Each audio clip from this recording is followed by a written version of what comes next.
Welcome to the Calyrex Game Corner's Pokemon D&D campaign, featuring Cindy, a young vagabond from the Hoenn region with pyromaniac tendencies, Gimli, a stocky, burly miner from Sinnoh looking for his lost son, Elodie, an enthusiastic foodie and baker from Kalos, and Schmidt, an enigmatic man from Johto with a duck.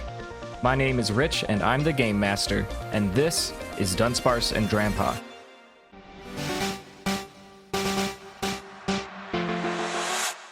The last thing that Gimli remembers is entering the Dewford town gym alongside Elodie and Cindy. The next thing that Gimli knows is that Gimli awakens on a bench in the waiting room in the Dewford town gym, and Cindy and Elodie are honk-shoeing next to him, and Gothitella is standing in the middle of the room with her arms spread and her eyes rolled back, making a strange kind of mantra humming sound, and a perplexed and puzzled looking security guard makes eye contact with Gimli.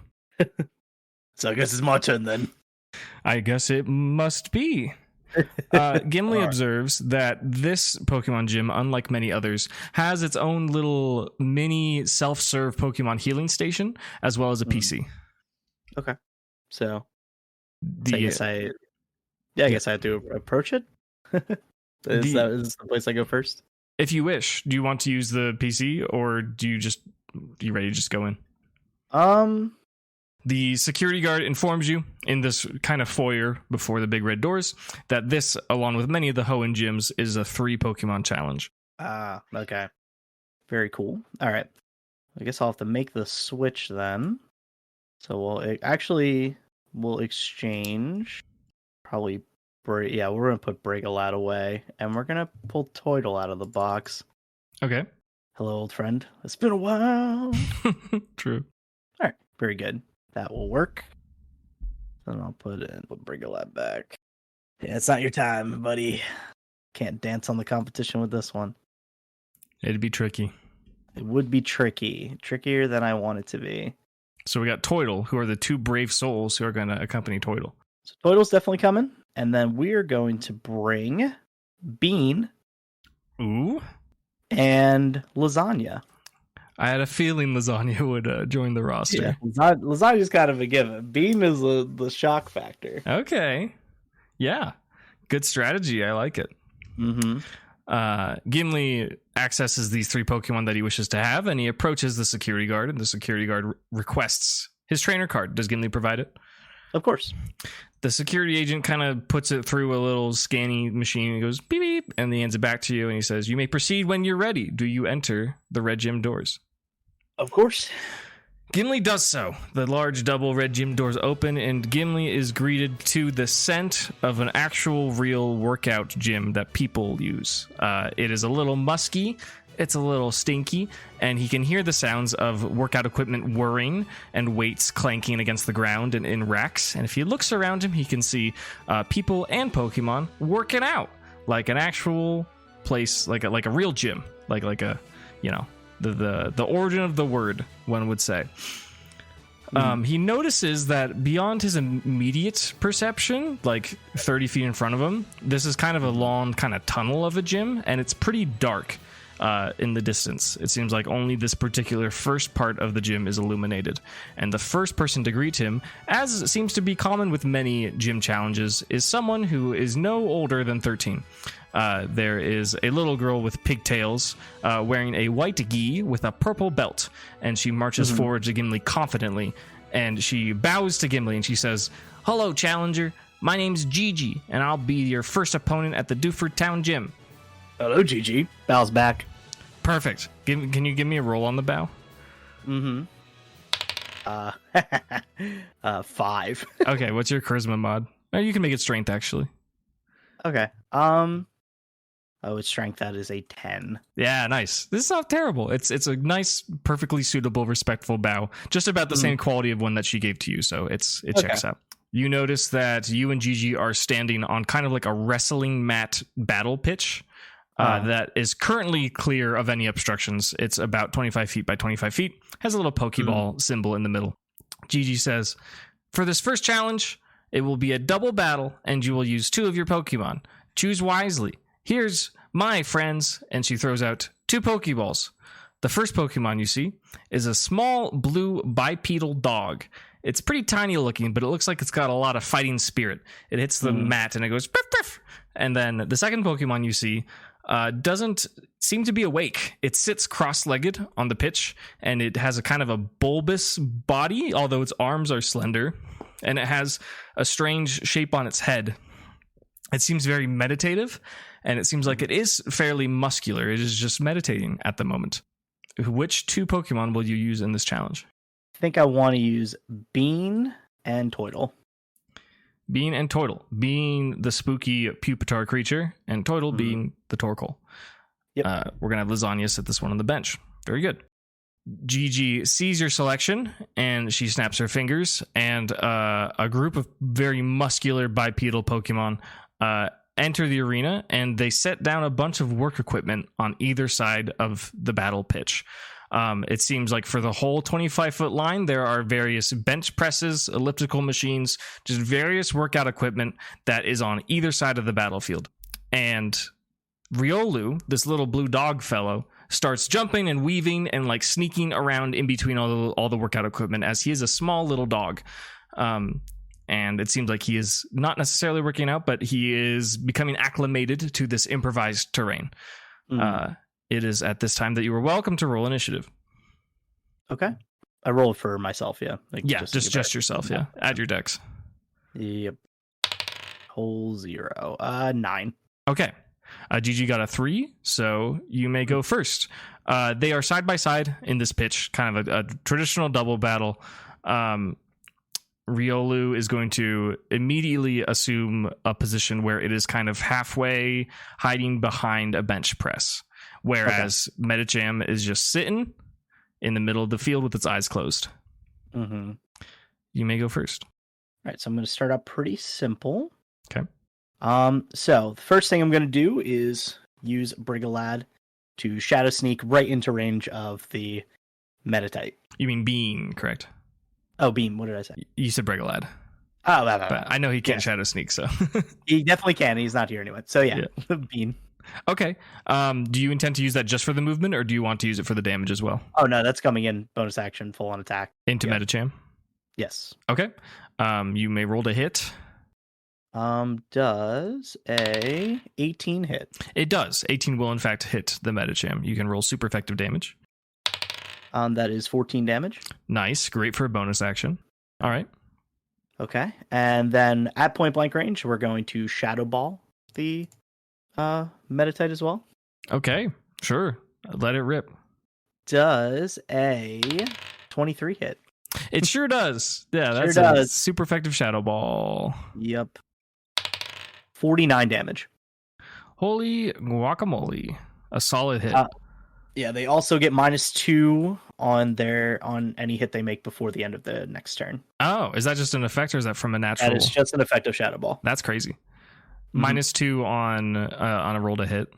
Yeah, on a roll to hit, or like obviously on a save. Okay, until the end of their next turn. Yes. Understood. You would think I would know after making up the move, but that's a lot of moves, bud. That's it's a lot. Cool. Something to document. Okay. Yeah. That's just Bean. Yeah, let it be observed that while it is clear these attacks are dealing significant damage to Medicham, it is like unwavering, unfaltering, sitting there meditating. Toidle may act. Yes. Where's Riolu relative to Bean? Riolu is 10 feet north and 5 feet left, hiding behind a bench press. Interesting. Okay. I'm going to smoke screen the area where Riolu is. Ooh, fun. Okay. What does that affect? So it chooses the area. There's 20-foot cloud around Riolu. Okay. So the area within range, the smoke lingers for a minute. The area is obscured from view and imposes disadvantage on any range attacks made through the cloud. Any creature within the cloud must make a con save or become blinded for the duration. Okay. I guess Toidle's action. Does Toidle have any bonus actions? No. Okay. If that is the case, then we will move to Gigi's initiative, and I'll roll that con save right now. What is the save on it? The save is DC 16 con. Okay. Riolu managed to get a 17. Is not blinded. Very nice. As a first order of business, Riolu will charge out of the smoke from behind cover and jump in front of Toidle and clap his hands. bah! His little paws go together right in Toidle's face, subjecting Toidle to a fake out. Needs to roll to hit. Okay. Does an 11 hit? An 11 does not hit. No. Fake out will be ineffective. It will not be able to be used again. Very unfortunate. Is that a bonus action?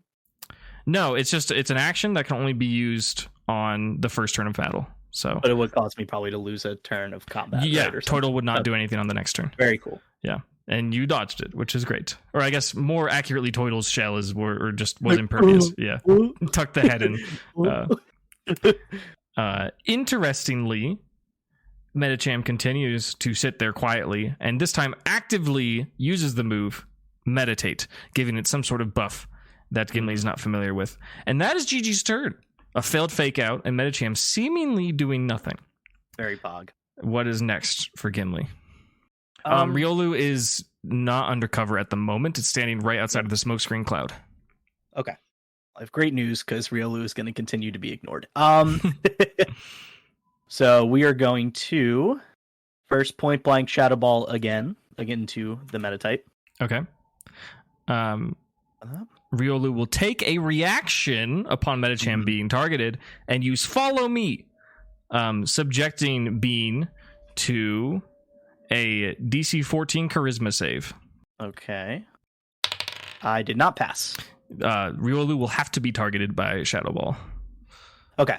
That's fine. Does a 21 hit Riolu? It definitely does. 16 damage? 16 points of ghost type damage.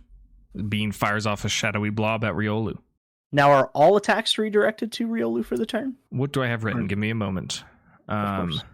Use your reaction to force the creature to make a charisma save against your move DC. On a fail, the move must target you instead. If you're out of range of the move, must move towards you. It is only effective for the one move. Okay. So I can still shadow sneak into the homie. Okay. That is correct. Very cool. Double check some things. All right, I'm going to shadow sneak into Meditate as well. Okay. 19 connects. That sure does. Okay. 14 ghost damage. Not bad at all. Nope.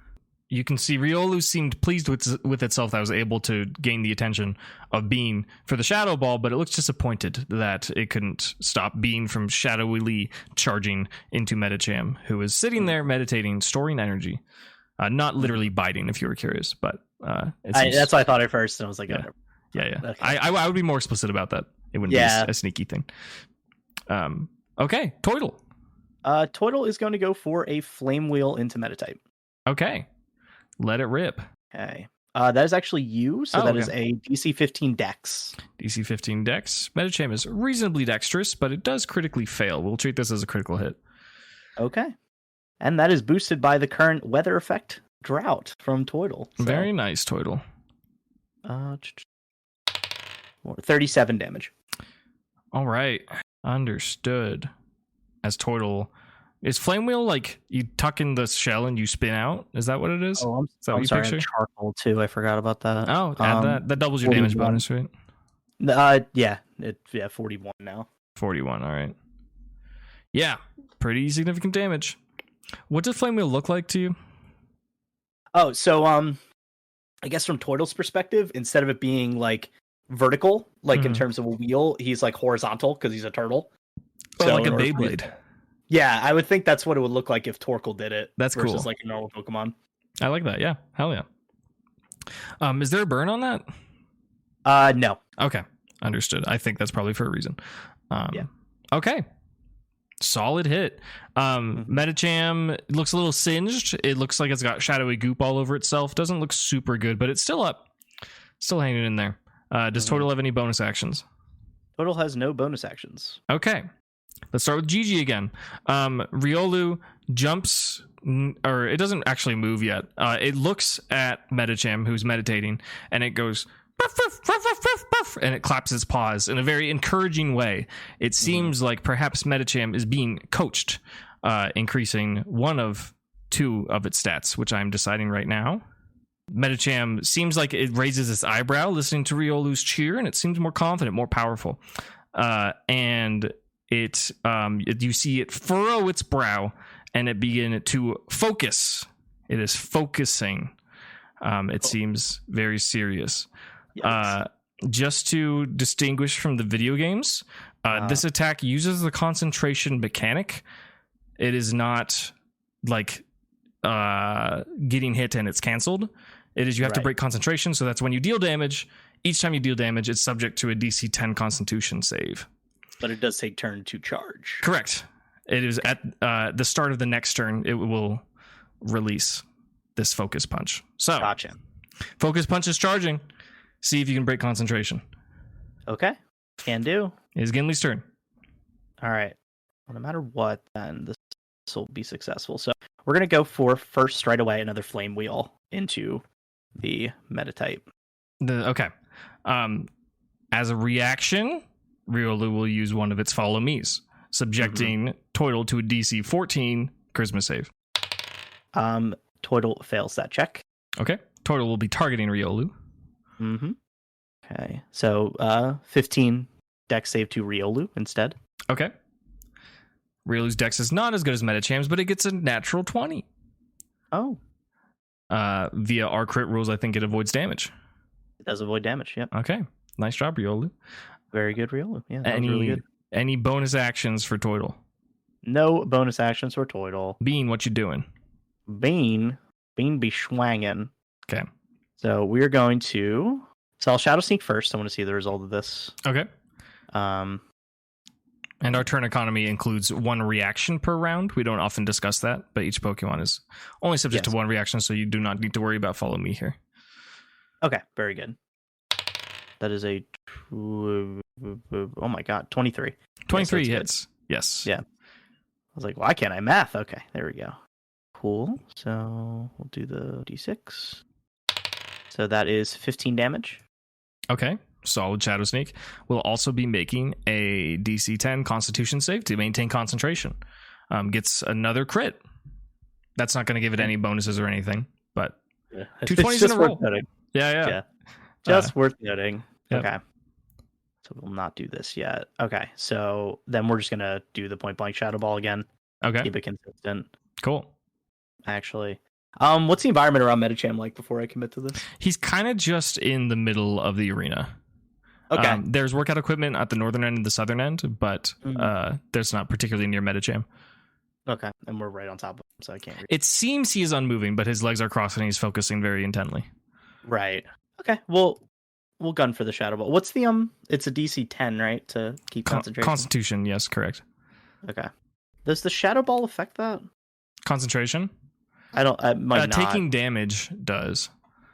Right, but does it make the check harder? I would allow you to sacrifice an element of its damage if you want to make the concentration easier to break. Okay. If you want to do that. Like if you're more worried about breaking concentration than dealing damage, we can do a swap ski. But I don't think the nature of Shadow Ball itself is more particularly inclined to break concentration. Yeah. Yep. The Metatype's getting close to dying anyway. It just kind of never changes its expression. We'll Shadow Ball him. Okay. We'll just do the normal Shadow Ball. Shadow Ball time. Does a dirty 20 hit? It sure does. Okay. That's making sure with the coaching. Yeah. You can roll damage. I will roll the concentration. He passes. 32 for damage. 32 for damage. He got a 13 on the dice for concentration. Okay. You said 32? Okay. 32. Okay. So quite a bit of damage. He's still up. Metacham is still out here experiencing this. It's okay. Worth it. Anything else for Gimli? No, that's it. We're good. Okay. First things first. Riolu will actually use Copycat on Bean. I see. So Riolu is going to do their best to use the same move that Bean just used. Let us see how it does. I need to do quick maths for how its stats would look for this. Mm-hmm. The answer is not very well, but they're going to roll to hit to Shadow Ball. Does a 10 hit? No. Okay. Riolu does a little backflip and holds its hands out and shoots out a Shadow Ball to Bean, and it just kind of phases through Bean's carapace. It doesn't seem to be particularly effective. Nice try. Nice try, Riolu. Metacham opens its eyes and it teleports 3 times right up next to Toidle and punches it right in the face. Rolling to hit. Does a 23 hit? It does. Okay. The focus punch directly into Toidle with all of the coaching with the meditation deals 67 points of fighting type damage directly into the sad little turtle. Ouch. A sizable hit. Yes. Metacham kind of does the Dragon Ball Z thing where they like scoot backwards, you know? Mm-hmm. And then he is not sitting cross-legged. He is standing and breathing heavily. And that will conclude Gigi's turn. Gimli, what are you doing? Okay. Turtle's in a rough spot. Let's see. But I think we got to stay the course. And Toidle has to... We'll start with Toidle doing the flame wheel into the meta type. Okay. Dexterity save? Yep, 15. They get a 10 on the dice. No, dirty 10. Just kidding. Okay. 30 damage. 30 even? Yep. That exactly KOs Metacham. Good amount of damage. Yeah, Metacham takes the flame wheel and kneels, and Gigi recalls it. It is now just Riolu standing, and Riolu looks very concerned and confused because it is not the fighter in the situation. Yeah, it is the support. But Riolu will continue to do their best. Bean may go. All right, Bean is going to Shadow Sneak onto Riolu. Okay. To be right on top of him. Yep. That is a 26 to hit. So. Oh, yeah. Oh, yeah. Oh, yeah. Okay. Not much damage, but it's more about parking itself next to it. So sure. We're going to get that free damage and the quick instant teleport into position. And it's 10 damage. Okay. And now, let's see if this is a good idea or not. Yeah, I think we're just going to go for a classic. We're just going to Shadow Ball him. Okay. I was going to get fancy with the Sandstorm, but I'm not going to do that. So, yeah, we're going to go for the Shadow Ball hits. Does a 18 hit? Sure does. Nice. Okay. So Shadow Ball will do D8 plus 9, 18 damage, and -2 on your next rolls. Bean fires off its Shadow Sneak Shadow Ball combo. Kapow! Boom! Into Riolu. And Riolu just can't take it anymore, takes a knee, and gets recalled by Gigi. That is your first challenge complete. Very cool. Congratulations. Thank you. Gigi says, "Very well done, sir," and gives you another bow. She reaches into her pocket and gives you 40 Pokemon dollars. 40. Oh, thank you. Good number. Good amount. Yeah. Gigi says, "Up next, you're going to be up against my sensei. Her name is Lauren. You're just going to walk further down in the gym." All right. Sounds good. All right. You do so. I'll be sure to bow back to her as well. Thank you for the fight. She appreciates this greatly. It's very honorable. You march forwards through this kind of hallway of the gym. You continue to hear people grunting and the sounds of Pokemon also exercising. Machinery clanking and clinking. And you see that as you walk forward, the lights behind you in Gigi's arena go dimmer. And as you walk forwards, you see a new battle pitch that is fully illuminated. There is a woman standing there. She's about 5'10", blonde hair. She's in workout gear. A battle girl, one might say. And she's kind of doing that 2D fighter idle pose, kind of where they just kind of stand in place and they're like kind of jogging in place, you know what I'm talking about? Yeah. She looks ready for action. But what's interesting is that in front of her, you are in a 25 by 30 foot pitch, and in the middle there is a approximate 10 to 15 foot pit. It is just full of rocks. It is full of funny looking rocks that look similar to you as your Pokemon Lebowski. Lots and lots of rocks in a pit. Lauren says, "Welcome, challenger. You got through my student, so I know you must be pretty good. For this next challenge, you're going to be using 3 of your Pokemon. Allow me to explain the rules. This pit in front of us is full of Geodudes. And if you look behind you, there is a 5 by 30 foot red line on the end of your pitch." Okay. Lauren says, whoever has the most Geodudes on past their red line wins at the end of 10 rounds. Or if you knock out one of my Pokemon, that's worth 3 Geodudes. Or if you knock out all of my Pokemon, you will win regardless of Geodude count. But you only have 10 rounds to do it. Do you need me to explain that again? No, that makes sense. Okay. As you accept the rules, 2 like large nets descend around the arena. They must be 40 or 50 feet high. From floor to ceiling, just nets all around. And Lauren says, very well. I'll introduce you to my 3 Pokemon. And she throws out her Pokeballs. The first one of her Pokemon that you see looks just like Riolu, but big. It seems to be a little less full of like chaotic energy, a little more focused. It's got bone spikes sticking out of its chest and its hands. The other Pokemon you see is somewhat reminiscent to you of Keyline in a way, but it seems like masculine. It is a Pokemon that stands kind of like a knight, and it has green arms that look like blades on the elbows.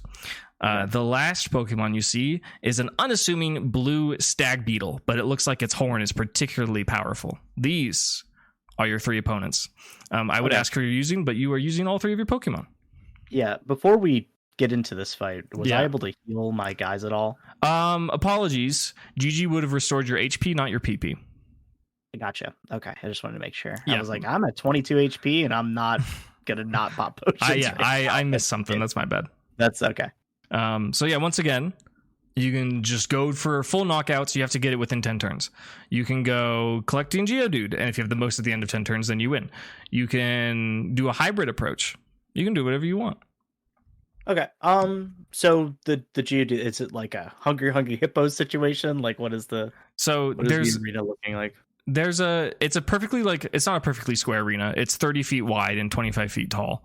And there's nets all around you. There's a pit in the middle. It's it's like 12 feet in practice, but it's just a circle, and it is unknown how deep it is.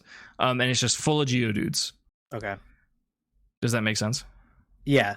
And then I'm taking stuff out of the pit and putting it to my side. Yeah. Yes. The bottom 5 feet of your arena is like a red area. Like the floor is red. Right. For clarity, sorry, this pit that isn't red is sand. I thought that might be important. It's not going to affect, like, it's not going to be like difficult terrain or anything, but it is sand. Gotcha. Okay. And the pit is sandy. Okay. And the third Pokemon described, the first one, like, obviously it was a Galley Lucario. I missed the description of the other one. It looks like an unassuming blue stag beetle. That seems like it has a very powerful horn. Gotcha. Okay. Cool. Understood. You ready to begin? Yes. Roll your initiative. 17. 16. Gimli goes first. Weird. Okay. Not a position I am used to. All right. Yeah. I'll say the 3 of them are standing evenly spaced out on Lauren's side in the red, not in the sand.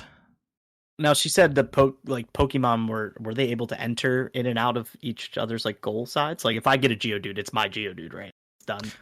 You can snag, you can swipe. You can swipe. Okay. Yeah, that wasn't clarified. I'm sorry. Okay. You can do some thievery.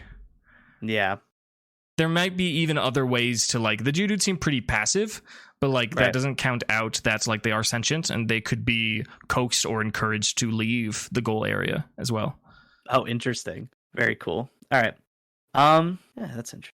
Let's do. They seem like they don't want to move, but they will if they want to. So we're positioned evenly on each side on our side of the goal, right? That's the idea. Okay. I guess I would have to roll for this. I'm thinking, how many things can Lasagna psychically pick up? Yep, it depends. So what you would do is that you would make an intelligence roll, and then that would give us a range, and I would assign a dice to that range, and then you would roll that size die to see how many you can move. Okay, cool. Because I want to see how much Lasagna can pick up. How many Geodudes Lasagna can pick up psychically. If you're doing it psychically, use intelligence. You need a DC 10 to get at least 1. Okay. 21. Okay, that is quite good. You may use a D12 plus 3 for the number of Geodudes. Okay. That's 7 Geodudes. Very good. Yeah. Lasagna, the psychic crustal, lifts his little claws in the air, and the gemstone on his back glows, and 7 Geodudes, very spookily confused, look very distracted and concerned as Lasagna psychically, telekinetically transports 7 of them over to Gimli's side of the pitch. Very cool. Hold on. They get plopped down, and they're just kind of vibing. They're not super worried about life at the moment. Okay, I want to gather them like towards like the middle of my side. So, Okay. like, when we drop them, is that Sure. is that reasonable? We can just say that Lasagna put them in the middle. Okay. Because I want Bean to like move on top of that group of Geodudes and then sandstorm that area. Oh, on your side? Yeah. Okay, hell yeah. What is the radius of the sandstorm? Sandstorm's like 100 feet. Oh, yeah, you could do the whole arena if you want. Yeah, I can do the whole arena. Yeah. But do you want it like just your side? I do. I kind of want to concentrate around them, so it's hard to like find the Geodudes that are in there. Okay, yeah, we can. The middle 10 feet, we can assign as sandstorm if you wish. If you want to just limit like, it, make a little sand tornado to like make it hard for them to like rob us. Sure, we can stack Geodudes. We can say that you can store, realistically, I think 20 Geodudes. Okay. Unless you want to stack them, and that would require a stacking roll, like a dexterity or Right. how you decide. Yeah, you can fit 20 Geodudes in 10 feet. I think that's fair. Okay. So yeah, we'll say that the middle horizontal portion that is directly south of the pit is obscured in sandstorm. It seems that the Geodude do not mind this. Yeah, they're okay with it. Yeah. I figured they'd be comfy. Yeah, they kind of like it. They're like, wow, this is neat. I've never had this before. Yeah. Okay. What is Turtle doing? Is this arena enclosed or is it open? It's enclosed in netting. Net. So it's like kind of flexible. Like you could probably inch out 5 feet beyond the arena. Okay. Okay. But it is contained. I'm gonna do like a prep thing for next turn. Okay. But I'm gonna have Turtle like start kicking up itself in like a flame wheel spin. Okay. You can. And Do you then want to ready it with a condition? Like, do you want to I say do. if X then Y? So I do want to get Turtle readied and spinning around. Okay. In preparation for Lasagna to like kind of like Mario Kart fling, like turtle shell fling Turtle around to kind of like create chaos while they try to like score stuff. So he's just gonna keep moving. Okay. What's Turtle's movement? Turtle's movement is pretty small because he is a turtle. 15 feet walk speed. Okay, if you want to utilize Flame Wheel as a movement utility option, we can double that to 30 if you wish. Okay. But if you want to use it as an attack, I was mostly getting it ready to like Turtle's not gonna move themselves. Like it's like ready to Flame Wheel to turn into like a flaming turtle shell to get thrown around. Okay, but we will need a new action from Lasagna then. Right, which is good. That's why it's ready because Lasagna already did a thing. Understood. Yeah, we can totally do that. Absolutely. Mm-hmm. I figured the prep would make it easier to get the roll next turn if we prep that action. Yeah, I'll give you advantage on it. Okay. So yeah, we're just prepping. We're gonna engineer some chaos. Sure. Take a note from Sydney's book here. Does Bean's activation of sand require an action, or is that a bonus action? That is an action. It's using Sandstorm. Oh, the move Sandstorm. Yes. Yeah, that's Gigalith's passive, not Bean's, right? Yeah, that's where we used them in tandem before, but this is the first time I kept Sandstorm on Bean for this like exact scenario where Gigalith didn't exist. No, that makes sense. Yeah, that's appropriate. Is that it for Gimli? That is it. Okay. First things first, Lauren's Heracross, I don't think that was a surprise, leaps into the Geodude pit, and it leverages its massive horn underneath all the Geodude and scoops up and flings as many as it can back towards the net where Lauren is standing, making a strength roll.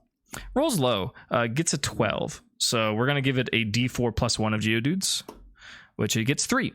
It flings 3 Geodude out of the pit over to Lauren's side. I am keeping tally. That is Heracross's action.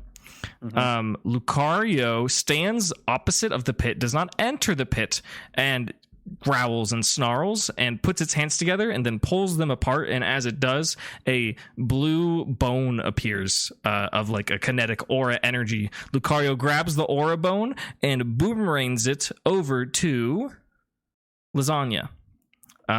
Rolling to hit a bone rush into Lasagna. A 19 to hit. I will withdraw, so Okay. it does not do damage. Okay, does that boost you up? What does that bring you to? That brings me to 21. Okay. Yeah.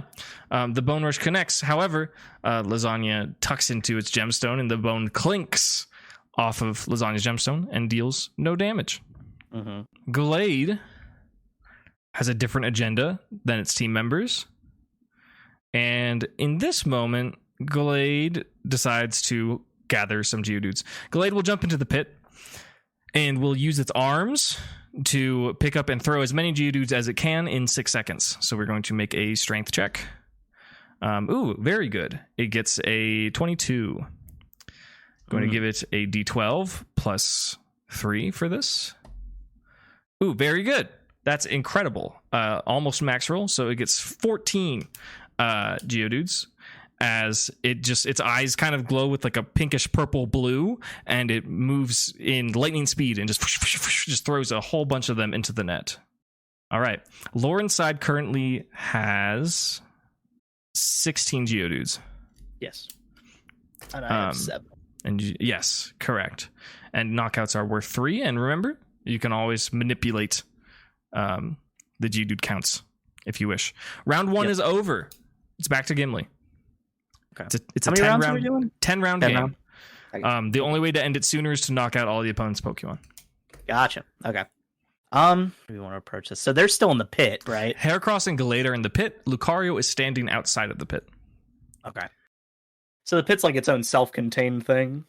Yeah. I mean, it's within the arena. It is lower. In a weird way, like it seemed that as Gallade was shoveling Geodude out at rapid speed, that it was like somehow refilling with Geodude. It seems that there's just a lot of Geodude in this pit.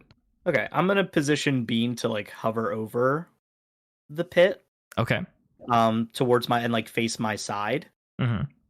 And then we're going to use the combination of Toidle and Lasagna to like throw Toidle into the pit. Ooh. And it's just gonna Mario Kart turtle shell bounce around the pit. Okay. Knocking Geodudes, all like things all over the place, just like indiscriminately. We want to cause chaos. Yeah. Okay. Sure. Okay, first give me I guess give me like shit. Toidle will be able to do this. I think the goal of causing chaos is fine, like as a DC check. I think that will just happen, especially with the ready. Give me an advantage intelligence check for Crustle to handle that, and then we'll just both roll a D20 for random elements. Okay. So I guess good roll. Yeah, start with Crustle. Yeah, my good roll was a 21. Okay, nice. We will say that Toidle successfully causes chaos, and as far as what chaos, just give me a straight D20, and we will kind of determine what it looks like. Okay. The D20 is a 9. Okay. Toidle spins around in the pit with a whole bunch of Geodude, Heracross, and Gallade. It is very chaotic, and fire is spewing around. And a bunch of Geodude are flung randomly out of the pit in various directions. Please roll a D10. So this is where that's why I position Bean this way. I want to use like shadowy energy to push the Geodudes that are flying up into my direction. Ooh, okay, cool. What stat is that shadowy energy for Bean? It's probably still strength. Like it comes from his own capabilities. Do strength. Do strength. He's like a strength caster. Would we consider this athletics? It's kind of an extension of himself. Like I know it's like a strength caster thing though, but he's just like using himself to exert effort. Is he proficient in athletics? He is. Okay. Yeah, if he has proficiency in athletics, he has to be athletic somehow, despite just being like a little shell. Because he's just kind of a ghost, right? Yeah. But he's still. It's weird that I'm like. That's why I asked. I'm like, it seemed to me that makes sense that he's using his own like shadowy capabilities to do athletic things. That has to be how that proficiency is applied, I think. So yes, if he has it. We can call it athletics. Yes. Okay. That gives me a 15. Okay. Roll a D10. 10. Nice. We will say that Bean is able, out from the chaos and the 20 Geodude that are flung, Bean can retrieve 12 for Gimli's side. And now Toidle's just going. I don't think the momentum's gonna die on this one. 5, 10, 15. That brings me to 19 Geodudes for Gimli. Does that check out? That is correct. Yeah. Okay. Nice. Yeah, and and total like the other two that are down there. I think they're going to be disadvantaged for their skill check to retrieve Geodudes as long as Toidle's in the pit. Okay. Does that work? That works for me. Cool. I suppose that's an action from each of your mons, isn't it? That is. Okay. Very well. How do we want to do this? So I did position towards their side as well. Yeah. Is that if they fling Geodudes towards Bean's direction, is that an attack of opportunity that I can use to like catch Geodudes? It's a Pokemon. Yeah. No, I'm thinking I could react to it, right? Yeah, you wouldn't be able to swipe them, but you could stop them, I think. I think it would take more. Like goalie. Yeah, goalie. Yeah, exactly. Like a volleyball goalie, you can spike it back down. But right. I think it would require an action of intention to actually relocate them to your side. Right, I agree with that. Okay. Which Pokemon do I want to start with here? Lucario has. Oh no, Lucario and Gallade are equally intelligent. Interesting. Heracross is a dumbass. He's a big bug. Dummy. He's a himbo. Yeah. Yeah. But Lucario and Gallade are like pretty, as far as Pokemon go, they're pretty like sentient. Yeah, they're pretty smart. Yeah. Let's see. Lucario's still holding his bone. Lucario observes the eldritch threat that Bean provides and is going to throw a Bone Rush at Bean. Okay. Rolling to hit. That's a 24. I believe that hits. That would hit, yeah. Okay. It's like Rock Blast. Rolling the D4. Okay. Got a 3, so this will hit 4 times. Mm-hmm. Allow me to roll the damage. Oh, it's super effective as well. Yeah. Okay. Not the best roll, so you got lucky. Oh, but it's 4 individual damage rolls, right? Okay, hold on. One moment. The first one was bad. we total this and double it. Oh, is that what we're doing? We don't do individual damages for this because it was too much to calculate. Yes, yeah, that makes sense. If in that case, 40 points of ground type damage. As Lucario flings 4 bones from its aura, just and they boomerang back into Lucario. Gotcha. Pretty good, Lucario. Yeah, that's pretty good. Heracross's primary ambition is Geodudes. That is what it's here for, and it's not smart enough to know that it's being fucked with. So it will effectively Mega Horn the Geodudes to try and scoop them out. It has disadvantage for this strength check. The first one is a 17. The second one is a 7. 7 will not cut it. You need at least a 10. Heracross digs its horn into the Geodudes to pull him out, and Toidle bonks his horn, and he gets all distracted, is unable to pull any out. Gallade has a characteristic I'm rolling for. Gallade also decides to go on the offensive. It sees the threat that Toidle is preventing Heracross from doing any of these shenanigans. It will leap out of the pit. It's actually going to make an athletics check to do so. It is able to, because Toidle's causing chaos. And from range, it will use a Psycho Cut into Toidle, rolling to hit. 15 to hit. Does not hit. Damn. Psycho Cut glances off of Toidle's spinning shell, and nothing happens. Lauren currently has 16 Geodudes. It is Gimli's turn. All right, so Toidle's going to keep the momentum going, so I think that just kind of forfeits the turn. Do I need to do something to keep it spinning? Yeah, DC 10, Strength or Dex or whatever you want. Okay, we'll do Strength. Do you have Athletics on Toidle? I do. You can add that. That's fine. 16. That will do it. Yep. Okay. Cool. So we're still spinning. That forfeits the whole turn. That's fine. I want to keep engineering that chaos. Do any Geodudes get knocked because I'm still doing that?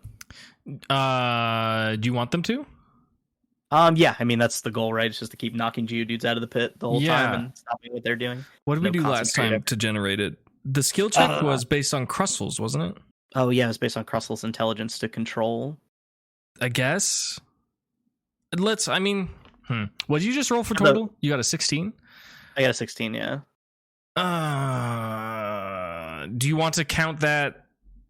I will. So it's causing disadvantage for your opponents to scoop Geodude. So I am willing to offer it as a Geodude retrieval technique, but just nerf it while having the chaos effect. Do you want that? Or do you want to just scoop Geodudes? In which case we can count it as like an athletics roll to get Geodudes. Just because it's a loaded effect to retrieve Geodudes. Before you prepared it and it made sense. But Right.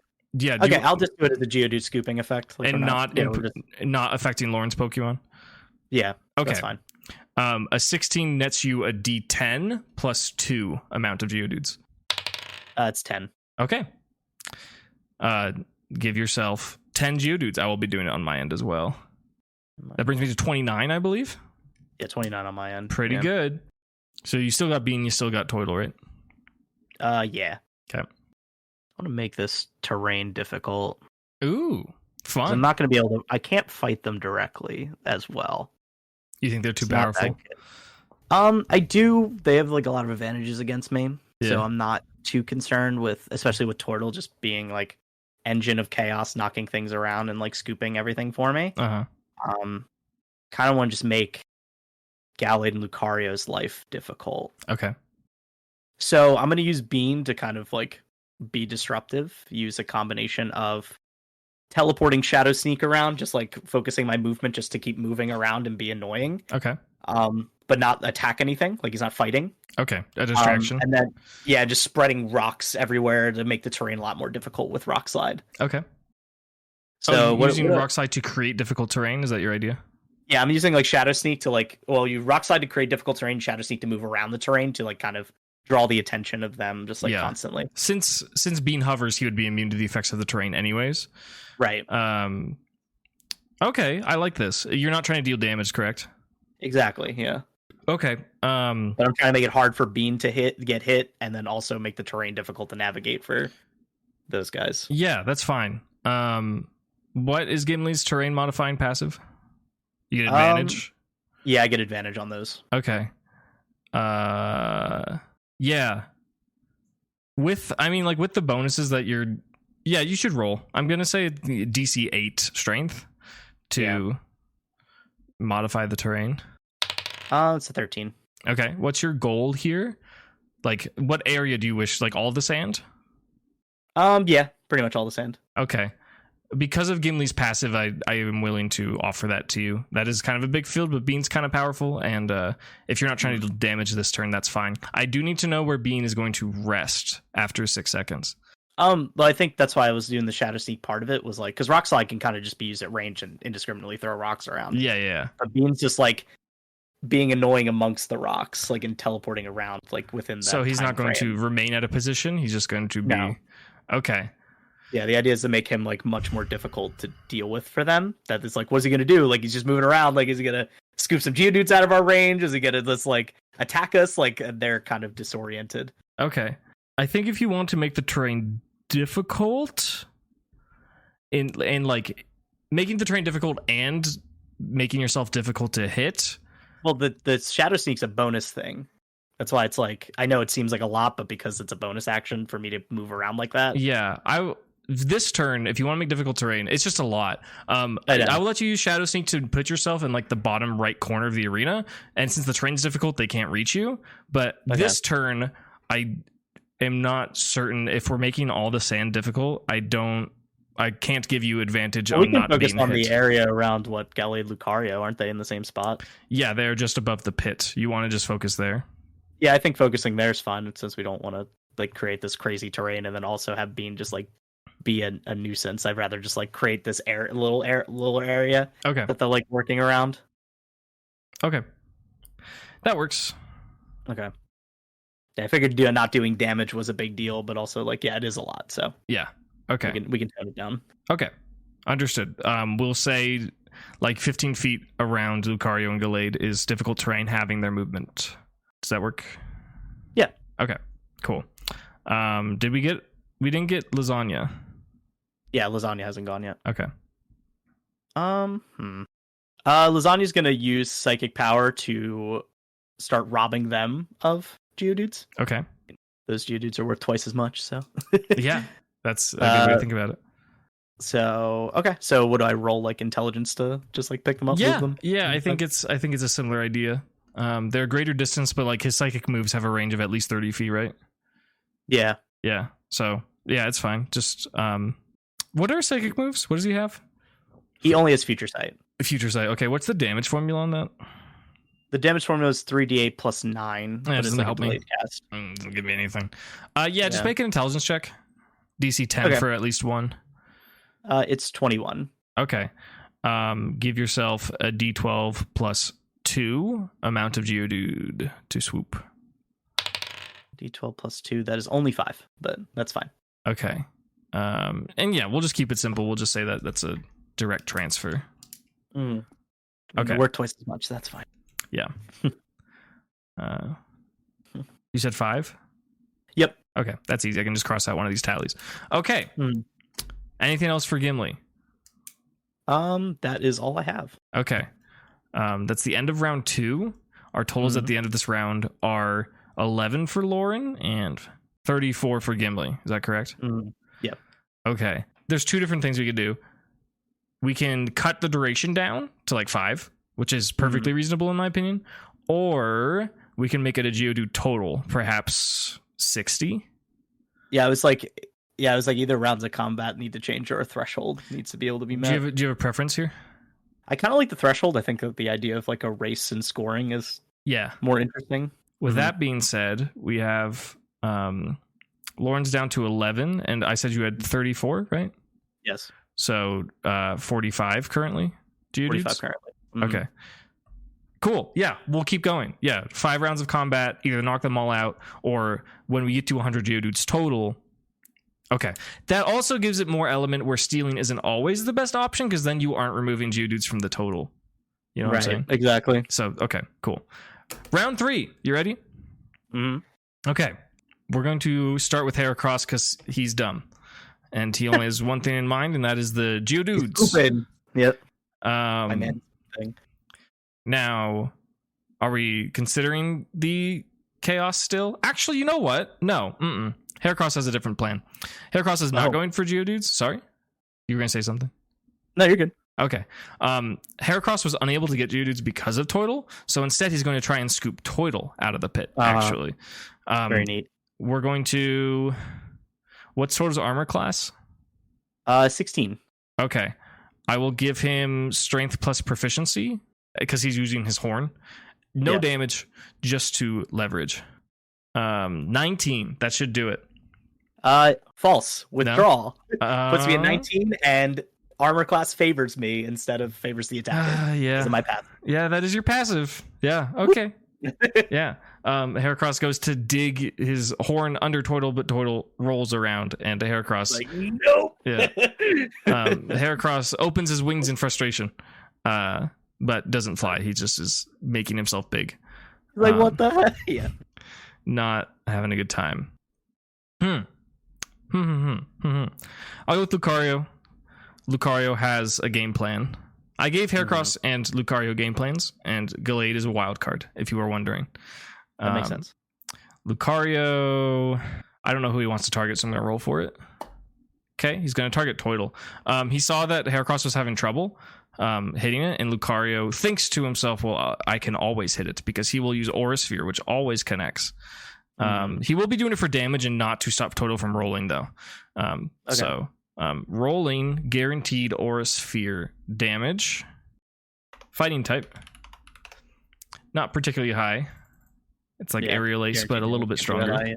Yeah. Pretty good roll. Very good roll, actually. 19 points of fighting type damage as Lucario kind of Kamehamehas a ball of aura into Toidle as it's spinning around. Not to dislodge, but just to deal damage. Gallade.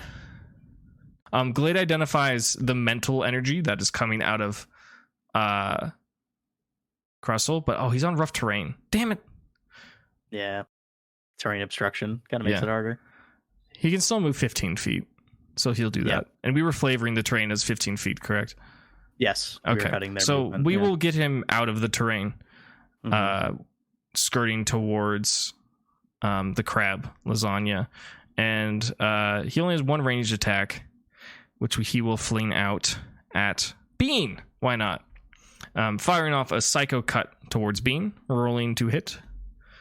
That should hit. That's a 26. Yeah, that hits. Okay. Neutral psychic type damage coming through. Interesting. I didn't give this move added crit rate, but doesn't it usually have added crit rate? It's like, I think it's either, and it would probably just be like 19. Yeah, it got a natural 18, so I was thinking he's not holding a scope lens or something, but yeah. Just for my notes, I think I gave Key Lime Psycho Cut increased crit. I just forgot what this Gallade.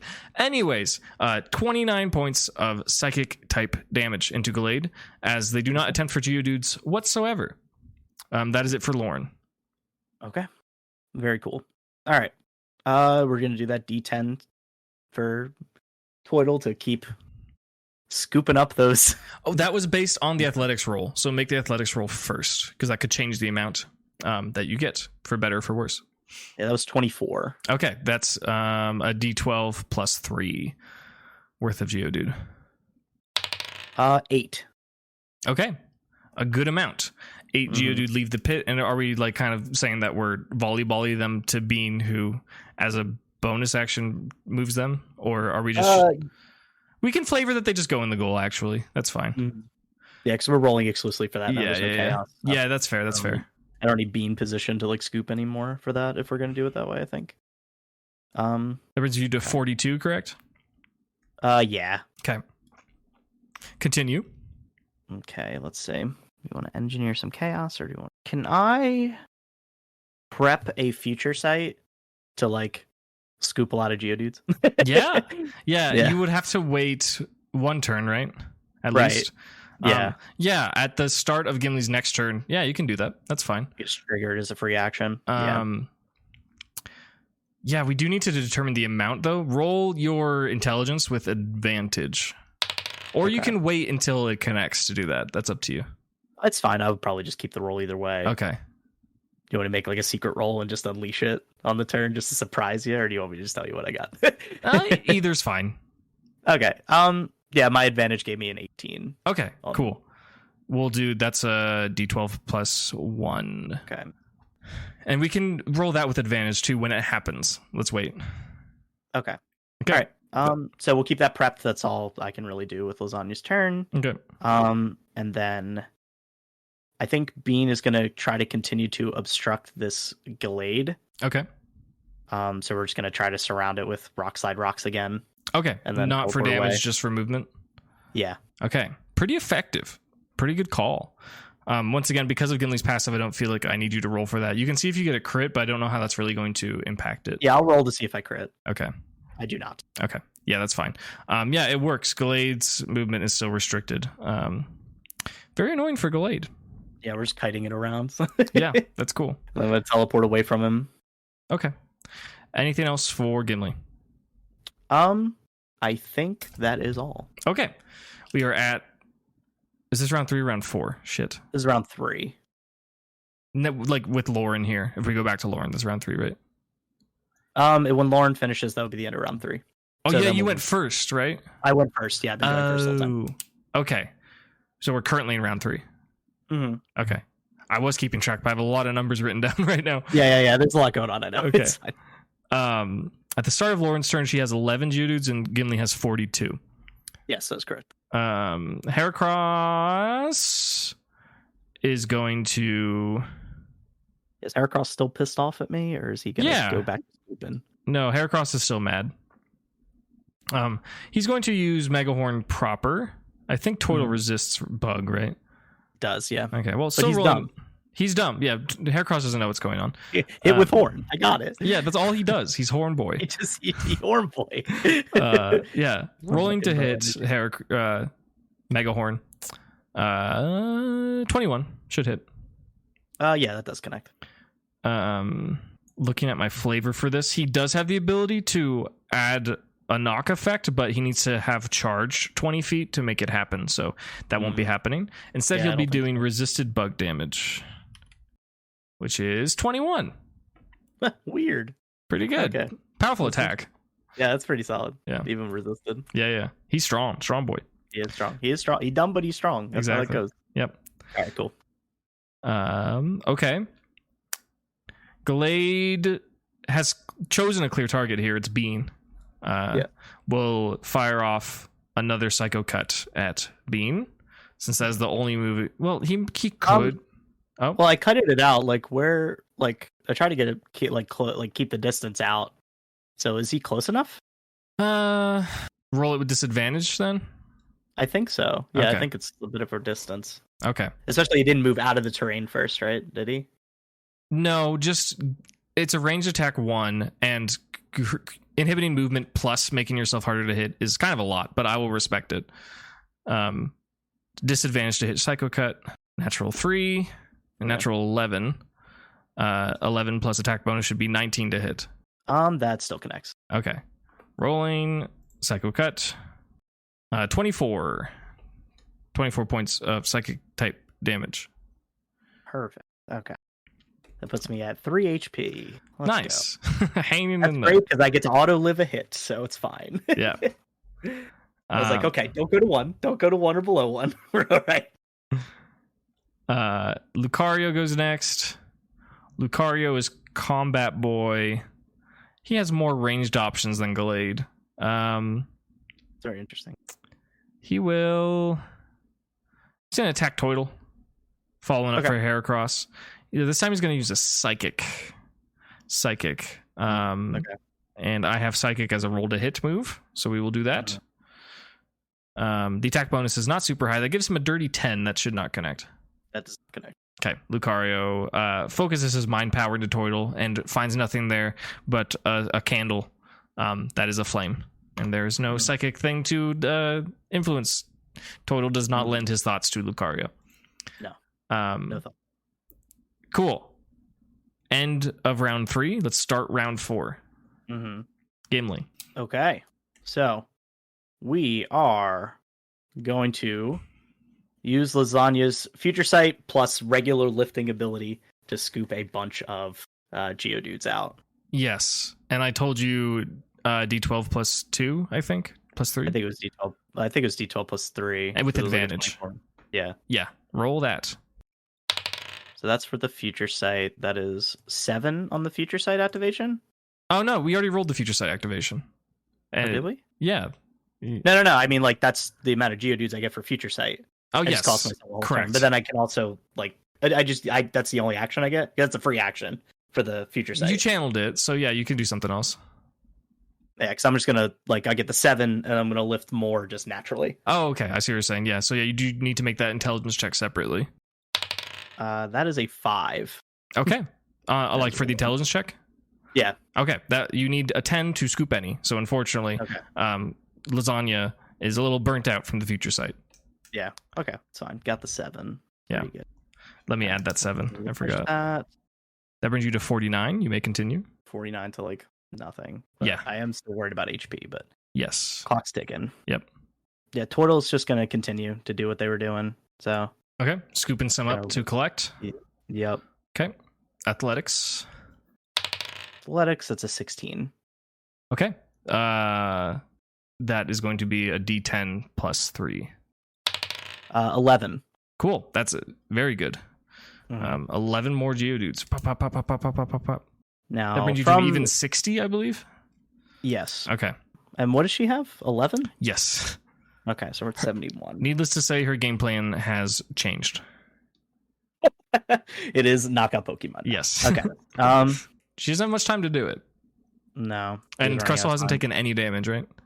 That's true. Bean's going to Shadow Ball Gallade. Okay. Let's do that. So that connects. Because it should. It's like 23. Yep. Okay. That's 23 super effective. Plus 9. 28 and then minus 2 on their hits for next turn. Okay. 28 points of damage. Yep. And then That was super am effective. going. Yes. Low roll. I guess kind of, yeah. Okay. It's only normally 2d8, so. Oh, okay. Got it. And then I'm going to have Bean position itself behind Lasagna Okay. to be like kind of protected because he's getting pretty weak. Okay. So we want to give Bean some cover then? Yeah. Okay. Yeah, that's totally fine. Well, that'll be a more disadvantage and stuff. Yeah. Okay, very good. And Toidle's just still rolling around in the pit. Yep. Great. Anything else? No, that's it. Okay. Lauren's turn. As I said, she realizes she cannot win on Geodude count. She doesn't believe in her Pokemon to be nimble enough to steal from your side. She will be going for KOs. Heracross is in the pit and acknowledges that Bean is behind cover. And Heracross has one ranged attack, which it will use. Heracross puffs out his cheeks in a comedic manner and spews out a bullet seed towards Lasagna. Rolling to hit. 18 to hit. No. You gonna use withdraw? No, I don't have to. Oh, it just doesn't hit. That's my armor class, so it favors me. Damn. Yep. Bullet seed cling, cling, cling, cling, cling off of Cressel's body, and Heracross looks not less angry and now just disappointed in itself. Like, oh, come on. Exactly. I'm trying. Glade will target Toidle because it's having a hard time moving around, and Toidle's just in the pit. In fact, Glade is going to use a risky maneuver.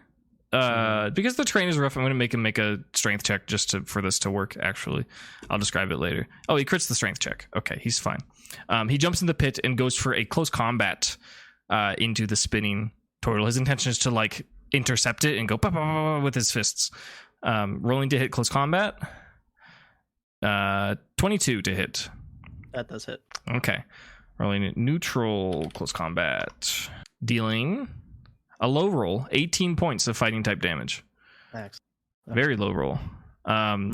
You observe that after Glade uses this attack, he's breathing heavily, and it seems like he is temporarily easier to hit. Lucario's turn. Lucario's marching around.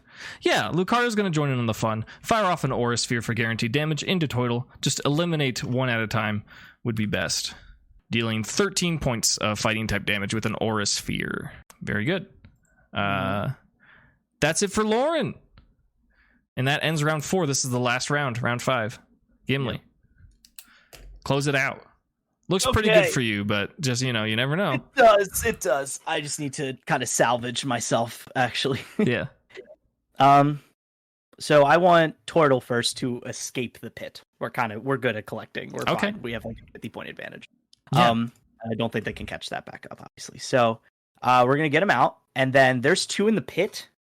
So I'm going to Rock Tomb in the area to try to trap them inside that pit. Okay.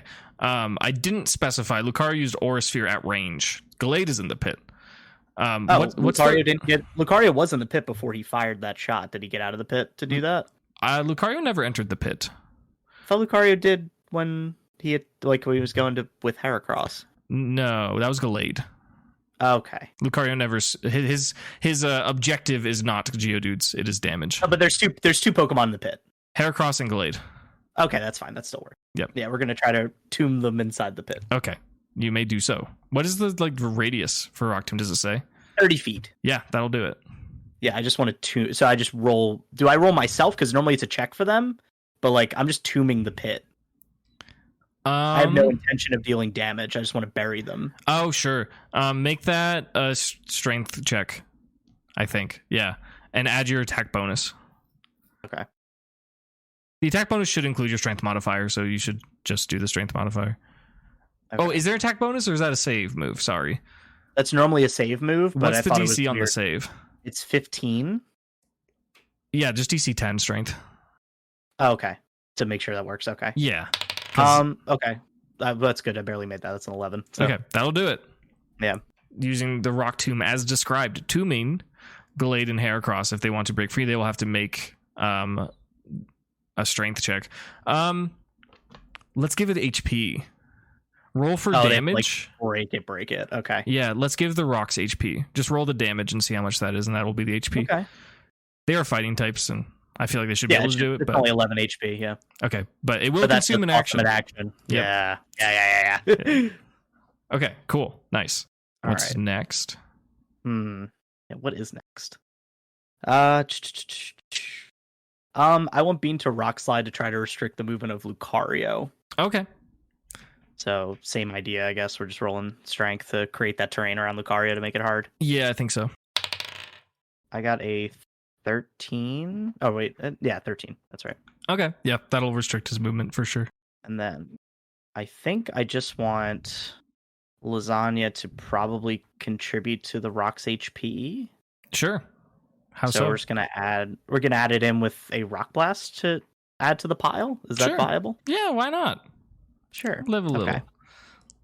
So this would roll the hit. Do I just roll it like I had before? Like that if it's successful and we roll damage or something? Yeah, if it's rolled a hit, add your attack bonus to it.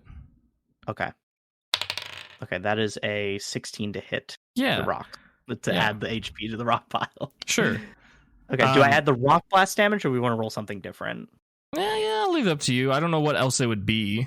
Because if we did damage before, we could just keep doing damage, I think. Okay. Let's see the amount of rocks. Okay, so I fire off 3 instances of Rock Blast. So that is 19 additional health. Okay. And the other one was 11, so we're at 30. Yeah. Okay. So that makes it a little bit harder. Sure. We're going to keep being positioned behind Lasagna for the turn. So everyone's just a little bit harder to move. Great. On their side. Yeah, sure. Absolutely. Is that it for Gimli? Yeah, that's it. Okay. Heracross. Gonna try and break these rocks. Let's see it. Energy. Does he get it? I'm gonna flavor it as part of his arm thrust. Mm-hmm. He gets an 18 on the die, so if we add the damage or the attack bonus, that'd make it a 26. Let's see how much damage he can deal. It is rocks. Would you agree to making them super effective? Because I guess we can do that. Fighting types, they break rocks. Yeah, they break rocks. How many times does it hit? It hits 2 times. 15 points. Doesn't even fully break it. Mm-hmm. All right. Even though it's futile, Gallade will follow up with the close combat. Rolling to hit. It hits. Perhaps Gallade should have gone first, because Gallade can do way more damage with this thing. Yeah. Oh, I'm just happy I saved the revive. Okay. Yeah, Gallade deals 58 points of damage, which definitely does it. Gallade should have gone first. That's fine. It's just Lucario. Lucario's not in range of anything. A bell dings in the distance. Bing, bing, bing, bing, bing. And Lauren says, "No, I couldn't do it. You had so many Geodudes. In fact, you had 60 Geodudes to my 11. I never stood a chance." And she walks forward towards the sand and intends to meet Gimli there. Will you unite with her in the sand pit? Absolutely. Okay. Yep. She reaches into her... She doesn't have a pocket on her workout uniform. Lucario hands her a stack of cash. What is he just said, I got your purse, don't worry. Yeah, exactly. Yeah. Yep. Lucario gives you 23 Pokemon dollars. Less than GG, which is funny, but that's what the dice decided. And Lauren fully heals your team except for power points. Full HP. Yes, of course. Lauren says, "An impressive display of your power, but we'll see if you can handle the top boss, Brawly. I believe in you, Gimli." Thank you. Bows. Yeah, she'll bow too. Yeah, I just think it's like a culture thing here. I guess I gotta bow. The kid did it. Yeah, the kid did it because she's been in rigorous training, but Lauren's a little more casual. But she sees your bow and she remembers her roots and realizes it's the respectful, honorable thing to do. Do you progress forward to challenge Brawly? I do. Okay. You progress deeper into this kind of tunnel of a gym challenge, and as you move forward, first the nets are raised, and then the sand pit gets obscured in darkness, and before you kind of stadium lights turn on, 4 of them, and they illuminate a 25 by 25 boxing ring. There is a blue corner and a red corner, and in the blue corner, standing there jumping around, is Brawly. He's got like blue hair and he's wearing orange trunks, and he just seems like a really athletic kind of fit kind of guy. He says, "Oh, a new challenger, welcome." And he hops down from the ring and he approaches you and he says, "It looks like you've collected quite a few gym badges, so for this challenge you get to make the rules." And by that he specifies that there are 3 Pokemon involved. You may decide if you want a single battle, a double battle, or a triple battle. And for the previous 2 options, you can choose how many Pokemon are involved. Okay. I think we'll just do a double. Okay, you want to double with 2 or a double with 3? Let's see. Let's do a double with 2. Double with 2. Yeah. Okay. He's going to decide which ones he wants to use. How can I do this in dice? Hold on. D4 and 4 is a reroll. Okay, he decided. Interesting choices, Brawly. Which 2 is Gimli bringing? Bean and lasagna. Okay. Brawly hops back over the ropes and he says, "This is where we typically hold battle. You ready to join me?"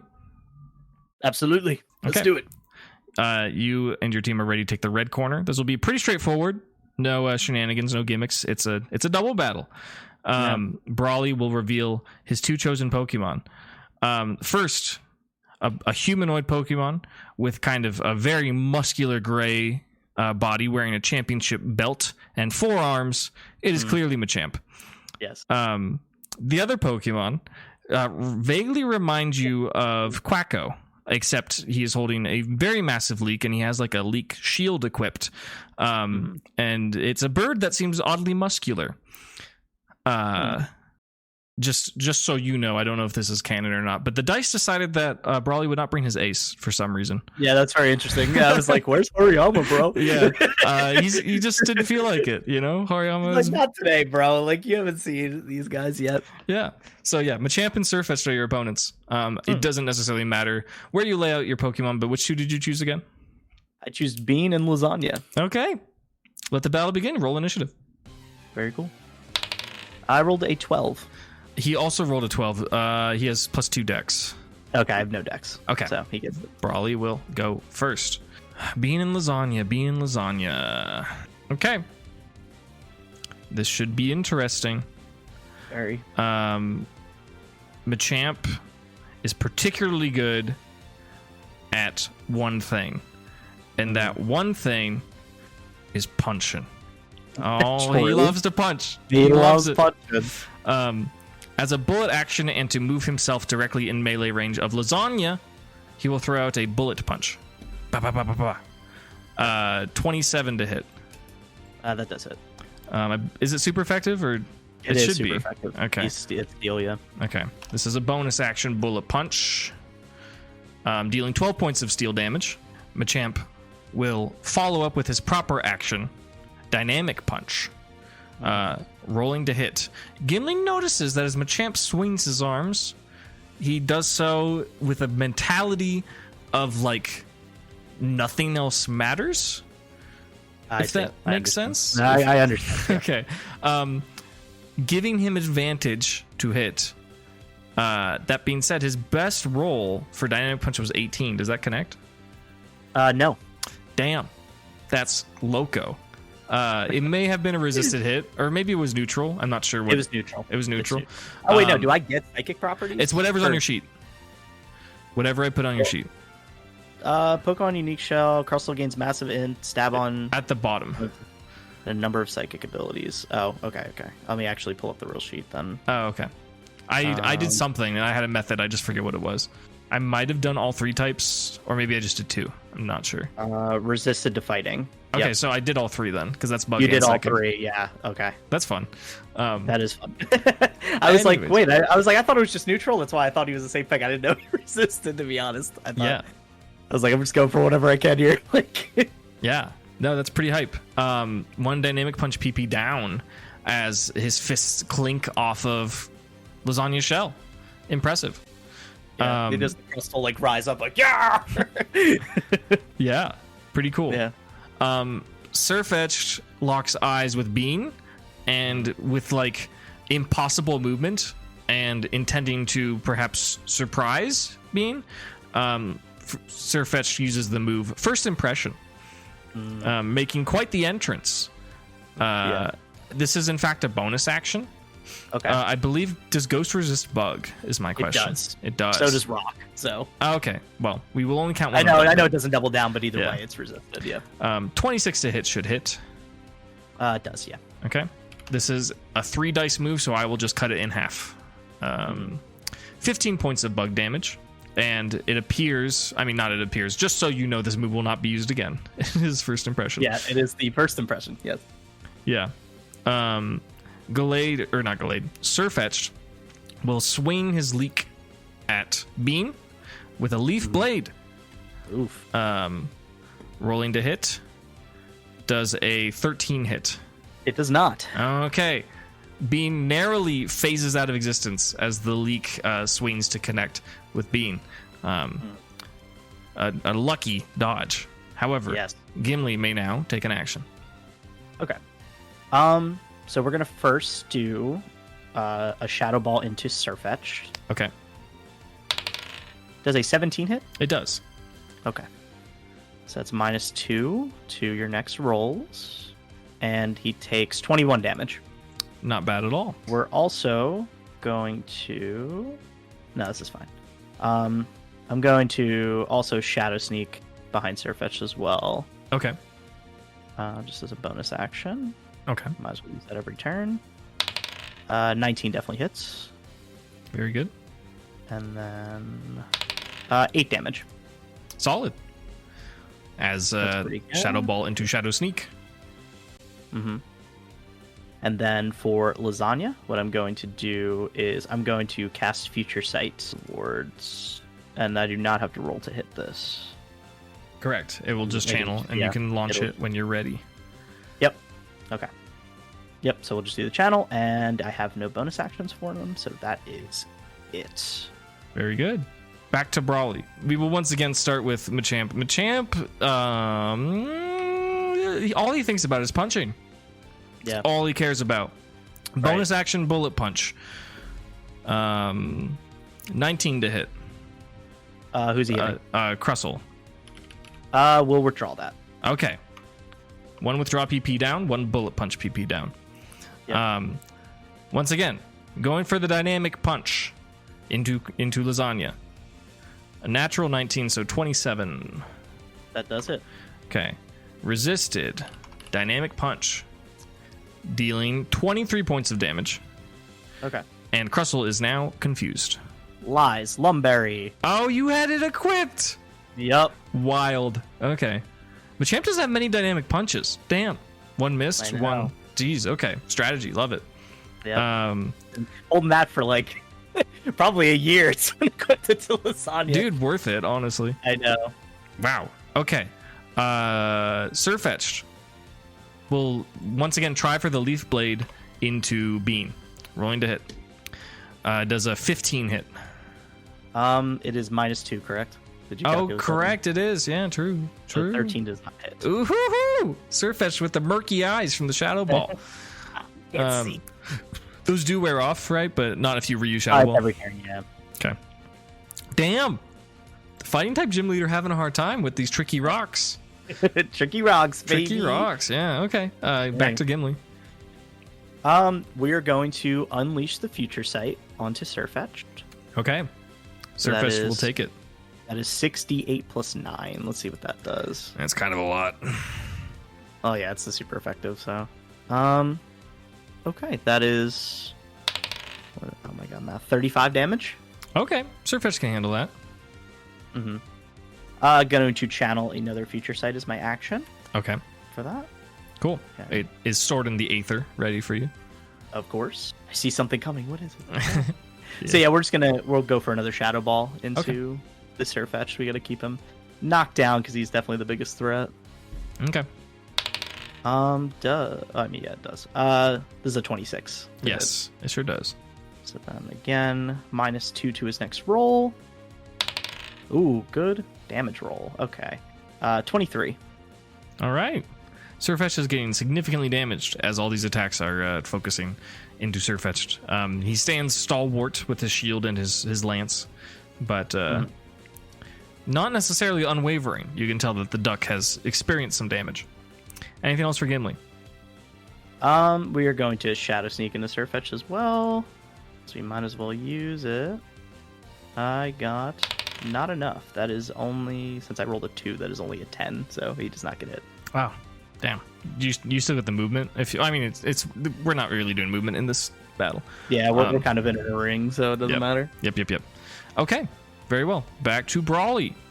Brawly sees that Machamp is having a hard time with the Psychic type and would rather assist Sirfetch'd. So, as to not provoke an attack of opportunity, Machamp will use Bullet Punch to move out of melee range and strike Bean with a Bullet Punch.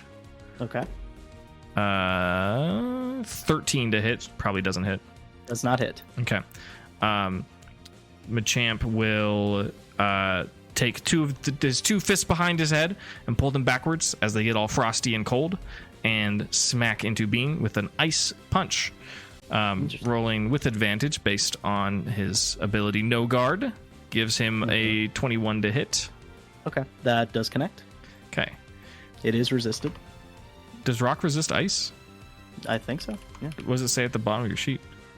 Let me see. I thought it did. Hold on. I don't think it does. Like Aerodactyl, taking an Ice Punch is super effective. That's the way I think of it. Oh, is it? Yeah. Oh, never mind. No, you're right. It does not resist it. Okay. Okay. Neutral Ice type damage. Rolling. No stab boost, so 16 points. Not super high. 16 points of Ice type damage. Mm-hmm. That's it for... Oh, no. Sirfetch'd didn't go. Hee hee. Oh, hee hee. Sirfetch'd is going to continue Leaf Blading. Because, believe it or not, that is kind of the only thing it can do. Rolling Leaf Blade. 24 to hit. 24 for does Bean. hit, yeah, that does hit, unfortunately. Can't do anything about it. Yeah. Super effective grass type damage. You did dodge the crit, thankfully. Oof, big hit. 38 points of grass type damage as a sling into Bean. Yep, gotcha. Okay. That's it for Brawly. Okay, so back to business. Future Sight comes out first. Okay. A free action right into Sirfetch'd. We're going to keep that focus going. Okay. Plus 9, so that is 39 damage. That's a lot of damage. That brings Sirfetch'd to -6. Oh, he's dead. Sirfetch'd is knocked out. Nicely done. Man, Future Sight. Channel another one. Keep it going, baby. I'm thinking that is a concentration move, right? Does it specify? We haven't touched concentration much in this campaign. It is not a concentration move. Okay. You can't channel multiple Future Sights, but it does consume an action. Okay. So, and then it says it can be unleashed at any point during the combat. But it doesn't say it's a concentration spell. Okay. When we level up, we might have to look at balancing it. Yeah, because after you get the first cast off, it's yeah, it is basically a move that always hits. That's like not weak, you know. Yeah, it's just like you sacrifice one turn, but then if you keep chaining it because it's a free action. Yeah. We probably should look to balance that. Okay. Well, it's good for now, but maybe when we level up, we'll look at it. Either way, I don't think. Even if it were nerfed, I think it would still be incredibly useful in this fight. So. Yeah. It would have been good either way. It's just Machamp is standing. Okay, we will rechannel. We're good there. And now we can focus Machamp. Yep. He is just a punchy boy, huh? Yes, he has not taken damage yet, but he loves to punch. He does love the punch. I don't think there's anything I get from Sandstorm besides Chip, but Chip is good. But yeah, if it takes an action to do, it's a whole action, so I don't know if it's worth it. Especially because Machamp's not gonna like suplex me or something, so he's just punching. Yeah. For clarity, No Guard is just permanent reckless attack, basically.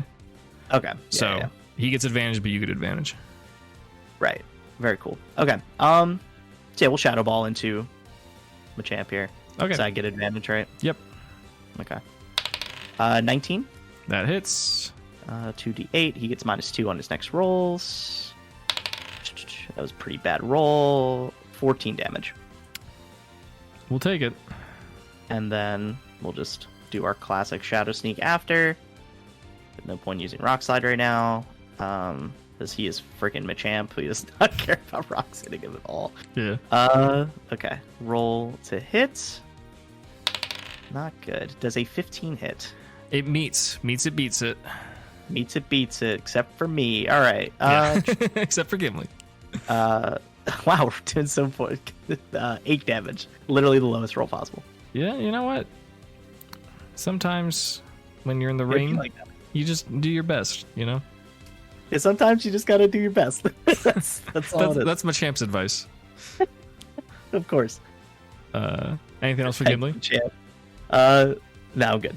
Okay. Huh. He is kind of cornered, but he has 4 arms, but he can only do so much. He does have 4 arms. That's 2 arms per Pokemon he's That's fighting. true. That's pretty good. That's pretty good. He is going to...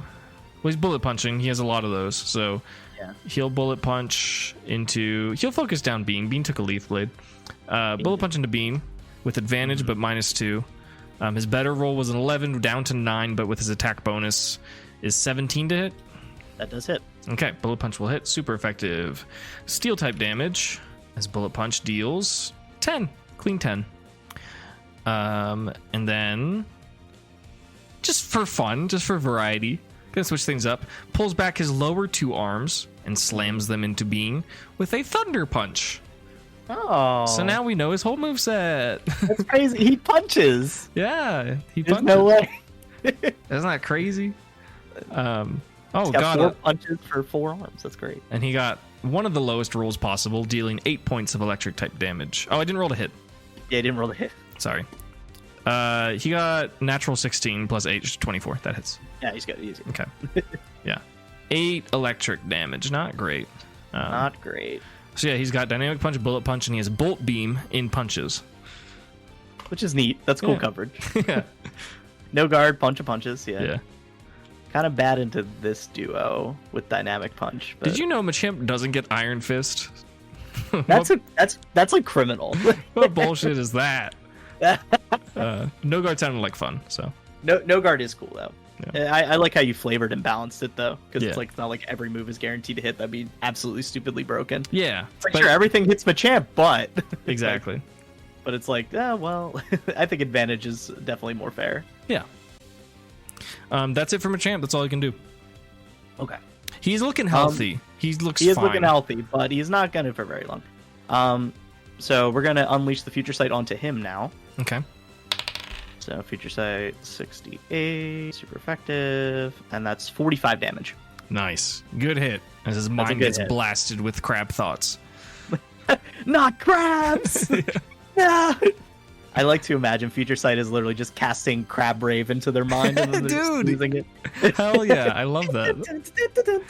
Yeah, Machamp would He's go channeling crazy. Future Sight. He's just like if we change to a channel skill, he has to Crab Rave the whole time Yeah. to keep Future Sight going. True. That'd be yeah. I think making this a concentration spell will make the most sense. Yeah. Well, Probably. yeah. We'll deal with that when we get there. Hmm. Everything's a playtest in this campaign. Of course, yeah. We're Yeah. gotta be willing to flex the rules. Yep. Okay, so we're gonna rechannel Future Sight again because that's the obvious thing to do. Absolutely. And then now we're on to Bean. So I feel like Just because I'm having the thought, sorry. Another alternative for balancing is just to lower its PP to like 3 or something. I don't know if we want that. yeah, that- right now it's like 10. That's Yeah. really high. So we could either So- mess how it's channeled or just make it 3, in which case Maybe you not just have the to. 5 instead of 3. I think 5 is fine. For combat, after- though, you'll get all of those off. You don't have to be careful with 5, I feel like, I guess that's fair. I mean, like for challenges like this though, I'd be done. Like I would have no more shots That's off true. after 3 consecutive battles. Okay, yeah, we can talk about it. Yeah, I think maybe a channel and then 5 is fine Yeah, versus like a 3. yeah. And if it's 3, then it'll just be like, yeah, just keep it the same as it is currently. Yes, I would agree with that, yeah. Okay, either way. Bean time. Bean time. Bean time. What is the damage on Sandstorm per turn? Because it's like It's their tick damage, proficiency right? bonus. Oh, they take proficiency bonus damage. So That's it's not 4 a from a lot. champ. Okay, yeah, that's not a lot. Okay, it's just worth it to keep comboing him. I think so, yeah. What is his charisma? I don't know. That's funny. What if I scare him? Dude, I mean, you could. Can I like shadow sneak to try to spook him? Yeah, sure. Absolutely. Oh my god, wait, no. Okay, this will be so ridiculous. I'm still a ghost. I can skip about it. Let's like I kind of want Bean to like since Bean's kind of an abstract thing right now. Yeah. So I tell Lasagna to close his eyes. Okay. And then I want Bean to kind of like turn around as a carapace Because it's kind of like, I would imagine like Bean's kind of got like a big crack down the back of his shell. Yeah, and for like, sure. The thing comes out. Yeah. I want him to like open it up a little bit and show Machamp what it looks like. Oh no, the Eldritch Horror. Yeah, I love that. The only logical thing to do would be for Machamp to save. I want you to roll dice, but I don't know how that makes sense. I think it's like an intimidation. Yeah, no, yeah, you could, yeah. No, yeah, and that will determine our DC. Right. And then I roll my save against strength versus your charisma. Yep. Let's do that. Or is it your charisma or wisdom for intimidation? Because I normally it's my charisma, but it switches to strength because it's me. But like, what's the normal thing for intimidation? Did they use charisma for that? Just in general, yes. I'm thinking based on like the gravity of what may appear, that may be different. I think if it were a player character, I'd make him do intelligence, but I don't think Machamp is going to be looking at this with intelligent thought. We'll just say charisma, I think. His charisma stat's lower, so we'll do that. That's pretty bad. Okay. What'd you get? I only got a 10. Okay. Well, Machamp has a +0, so he got an 18. Okay. Okay. Does that work? Fort. Good idea, though. Yeah, it's a neat one. Yeah. I want a flavor that it's not that Machamp wasn't scared. It was just that Bean was unable to expose the true horror of its nature of itself. Yeah, that's a better flavor than like because that should scare anything. Yeah. I mean, it was terrifying when he ate the bones. So yeah, it's like. But now I just like baked that into Bean's cannon for now. Yeah, I can't imagine what he look like his T-Tar. It's gonna be terrifying. It's too bright, these stage lights and stuff. Like the shadowy spookiness. Yeah. We can still sneak in a shadow sneak to you hit, can though. Absolutely. So we're gonna do that or see how that goes. Oh, I get advantage on that. Okay. Thank God I did. Yeah, that is this should be a 21 to hit. Yeah. Yeah, that'll do it. Okay.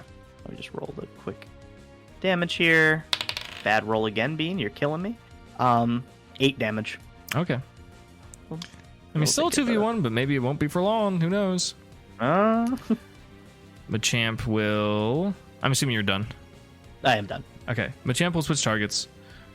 It wants to swing its final dynamic punch into the crab. But first it will bullet punch. For scooting around. It has advantage. You didn't hit it with Shadow Ball, so... I did not. 22 to hit. Should hit. Was he eating Bean? Or is he doing lasagna? Lasagna. Okay. So still super effective. Bug should resist steel. That'd be cool, but it's fine. 6 points of steel damage. Okay. Not bad at all. And he will swing his final dynamic punch with advantage to hit. One was a crit fail. One was a natural 15, so that makes it a 23 to hit. That does hit. Okay, resisted dynamic punch deals a terrible roll, 13 points of fighting type damage, and Lasagna is confused. Yes. Okay. Confusion rules are in rules and sheets basically before your action, or at the start of your turn specifically, not before your action. You roll a d4 and a d20, and it, based on what you roll, determines on what happens. And that's it for Machamp. So start of my turn. Let's roll confusion. Yeah. d20.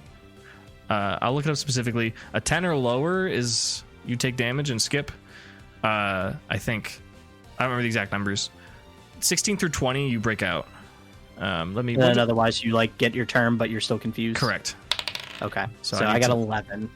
Okay, let me see. It's just a raw d20. There's no pluses or anything.